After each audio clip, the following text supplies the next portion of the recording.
Национално-револуционерната борба на македонскиот народ за својата слобода и своја држава започнала во 1875 година. Во тоа време, скоро сите балкански народи започнале борби за своја држава и национална слобода. Европа, како и политиката на големите европски сили, своите државни интереси ги гледале и преку националните борби на малите балкански народи. Особено Руската империја ги подбуцнувала малите балкански народи кон востание против Османлиската империја.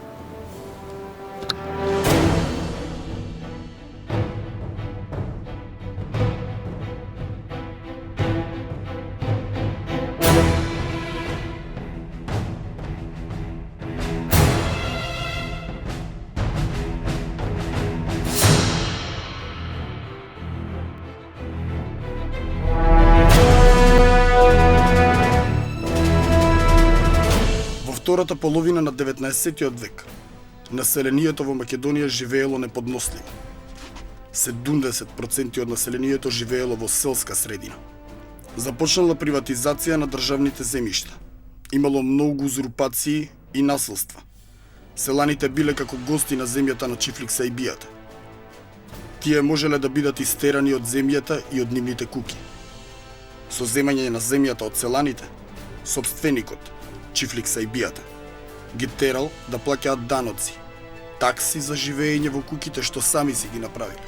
Барал ангарија, без пари да работат, иако тоа право било укинато. Откупот на дестокот, ушурот, представувал вистински бич. Му се одземало на селанецот дури до 40% од сите производи. Заплашен дека може да биде истеран од земјата и од донесување на други луѓе на нивно место, селанецот престанал да биде стопан над имотот, жената и над својот живот. Речи се редовно, тој морал да му дава конак на бегот, на полјакот и на кој да е ефендија, кој станал господар во неговата куќа, а селанецот слуга. Многу често османлијата, ако посакал, посегнувал по честа на сопругата и на ќерките, на домакинот. Често се случувало да потурчи некој од ќерките или да посегне по животот на членови на фамилијата.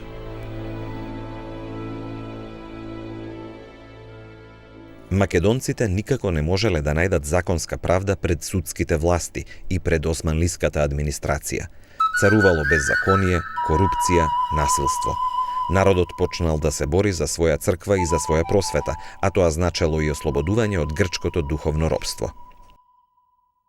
Таквите неподносливи услови биле причина селаните постепено да се заинтересираат за револуционерни идеи, за своја сопствена администрација, свој суд, да се почитуваат правата и законите, да се подигнува слободарскиот дух и политичката свест за своја држава. Во градовите состојбата била нешто подобра. Работеле претежно во занаети и трговија. Постепено почнале да развиваат мануфактура и банкарство. Се организирале панаѓури низ цела Македонија, од кој дел биле и меѓународни. Панаѓурите го подигнувале македонското стопанство и го ширеле деловното и политичко значење на македонските градови. Со тоа се создавала конкуренција на грчкото и на османлиското водство во тој дел.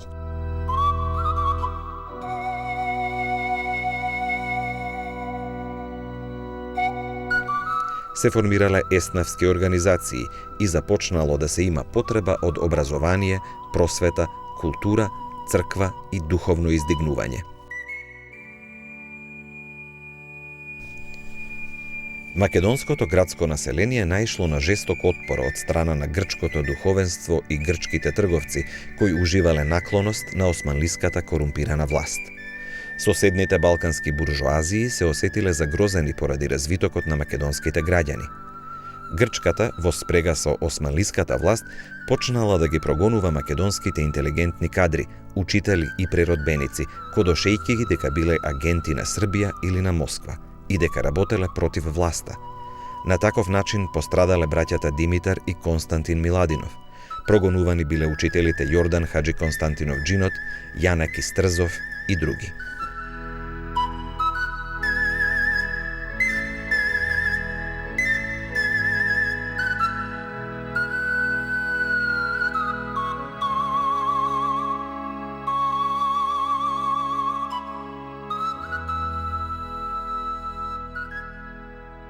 На грчкиот отпор се приклучил и бугарскиот.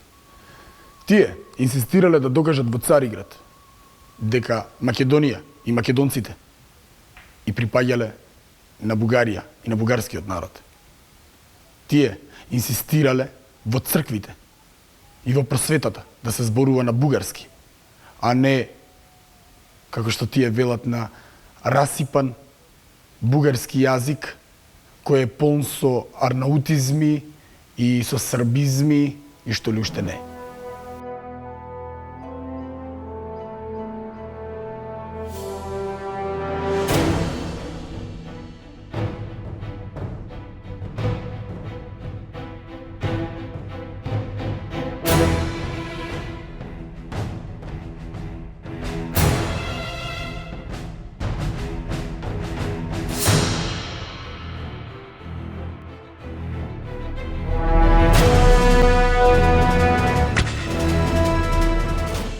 Против овие бугарски стрели станале сите преродбеници и сите учебникари кои инсистирале на македонски јазик да се учи во училиштата, во учебниците, книгите, црквата. Македонското наречје да биде како јазик. Од македонските интелектуалци предначале Партеније Зографски, Димитар Василев Македонски, Јордан Хаджи Константинов Джинот, Јанаки Стрезов, Кузман Шапкарев, Вењамин Маджуковски и други. А од граѓанството учествувале Прилепчани, Охриѓани, Ресенци, Велешани, Костурчани, Солунчани и друго. Од фамилии познати биле Робевци, Бомболови од Прилеп, Мишијакови, Паунчеви, Држилови, Дридарови и други. Македонците упорно тврделе дека не биле ниту грци, ниту срби, ниту бугари, туку едноставно биле македонци, кои ги носат традициите на античка Македонија, на Филип и на Александар Македонски.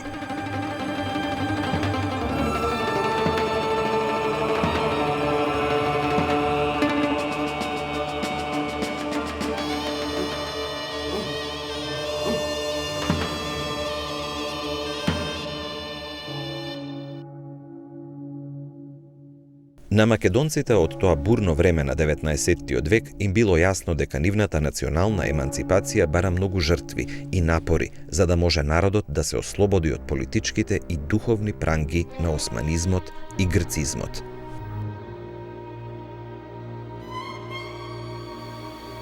Во Македонија настанува духовно и црковно просветување, со народно движење за истерување на грчките владици. Движење со кое ќе се просветат црквите и училиштата.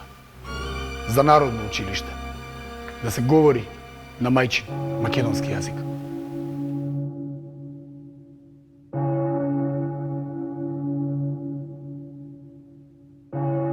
Во Македонија се формирале тајни револуционерни кружоци кои ја ширеле идејата за ослободување.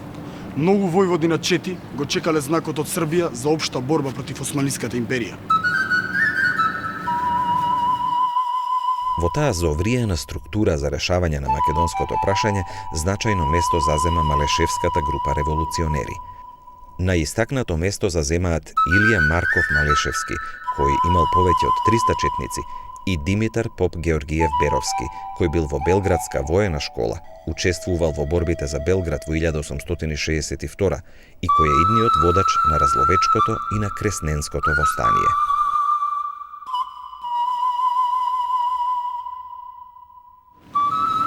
Димитар Поп Георгиев Беровски се запознал со македонски војводи кои учествувале во борбата за Белград, како што се Георги Пулевски, Христо Н. Македонски, Георги Око и други, кои подоцна биле водачи на чети во Кресненското востание.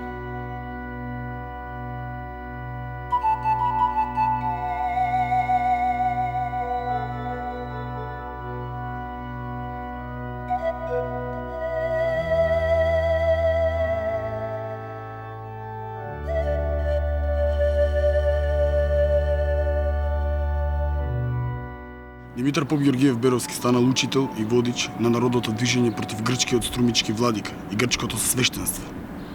Тој упорно се борел за македонска иерархија и за служба со македонско наречје. Со неговото водство во 1869 година Малишевци испратиле протестно писмо до портата, официјално откажувајќи се од грчката патријаршија.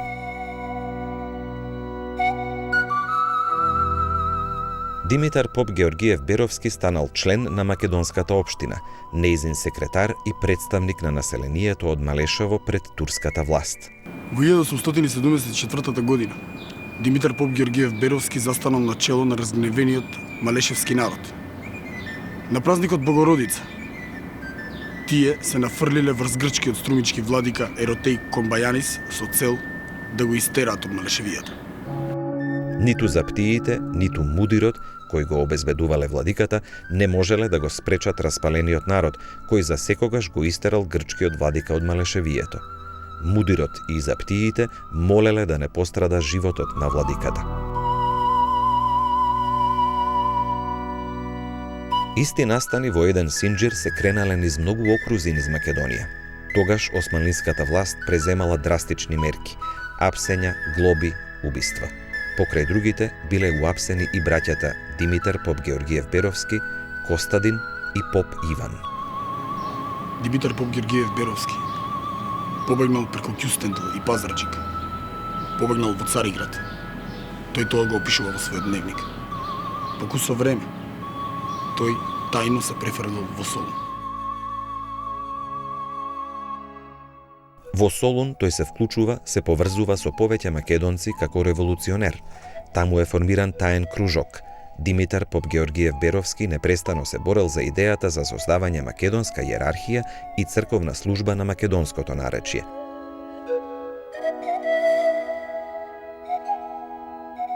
Екзархијата ја интересирала само кесето, парите, кое сакала да го полни од македонските епархии.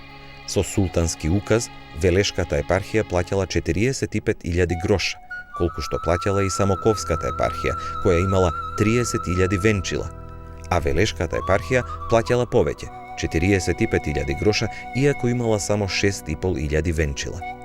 Дописникот од Велес во написот во весникот Македонија од 18. мај 1872 извикал: "Какво сравнение, чудна правица."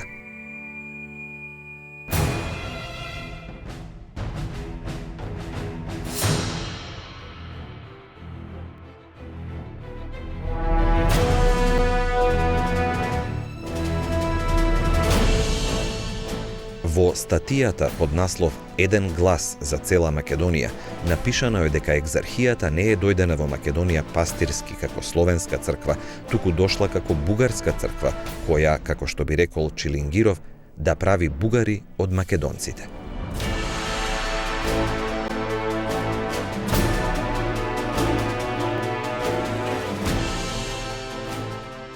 После кусо време, по формирањето на екзархијата, македонските водачи и напредните луѓе поставиле барање да се обнови Охридската архиепископија како посебна македонска црква. Да се реши прашањето на македонците за своја македонска иерархија, прашањето за словенска служба, за просвета на мајчин јазик и прашањето за македонското народно и национално име. За да се постигне таа цел, се имало став македонските црковни општини да стапат во унија со Римокатоличката црква, која ќе ги почитува православните принципи и обичаи, со тоа што во литургиите би се споменувало името на папата, наместо на патриархот. Вакво стапување во унија со Римокатоличката црква требало да се реализира пред управните и судските власти на османлиската држава.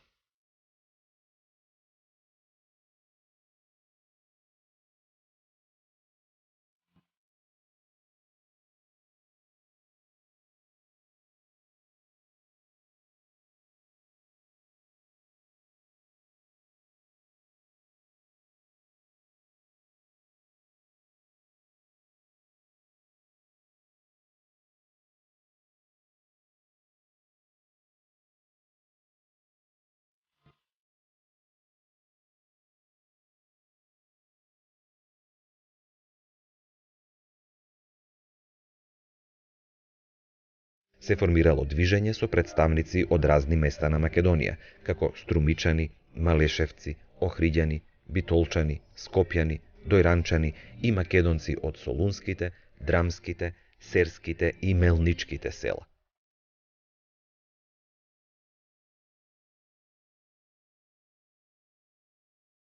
Начело на движењето стоеле Димитар Поп Георгиев Беровски, Никола Ахазаров, Коста Сарафов, Поп Харитон Карпузов и Поп Петар Димитров. Зад сето ова прикриено со својот авторитет стоел владиката Натанаил Охридски. Зад нив застанале и угледните првенци од Македонија, како што биле Робеви од Битола, Драндарови од Велес, Паунчеви од Солун, Михајлови од Дојран и други.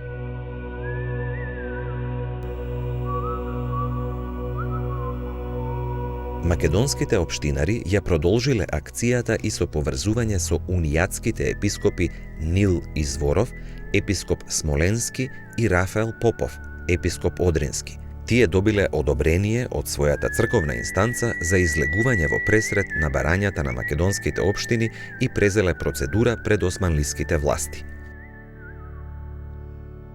Голема паника настанала во бугарската екзархија. Петко Рачев Славејков од увидот во Македонија драматично предупредува.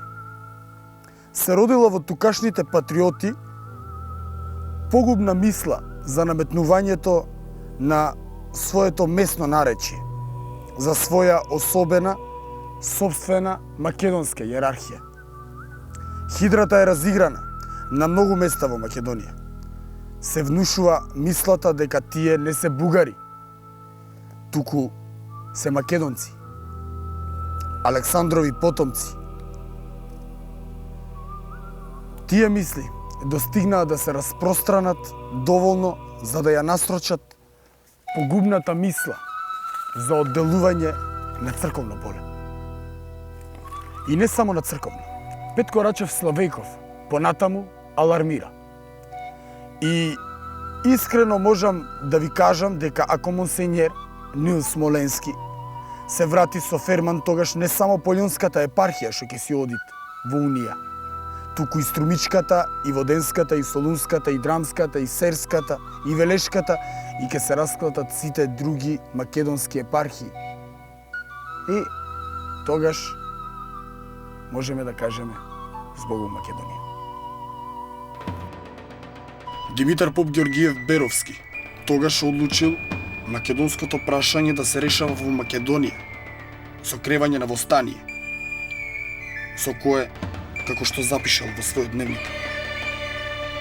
ќе му се помогне на херцеговското востание. Од ден на ден во мене расте нетрпеливост и во декември 1875 година решив да организирам востание во Македонија. Запишал Димитар Поп Георгиев во својот дневник.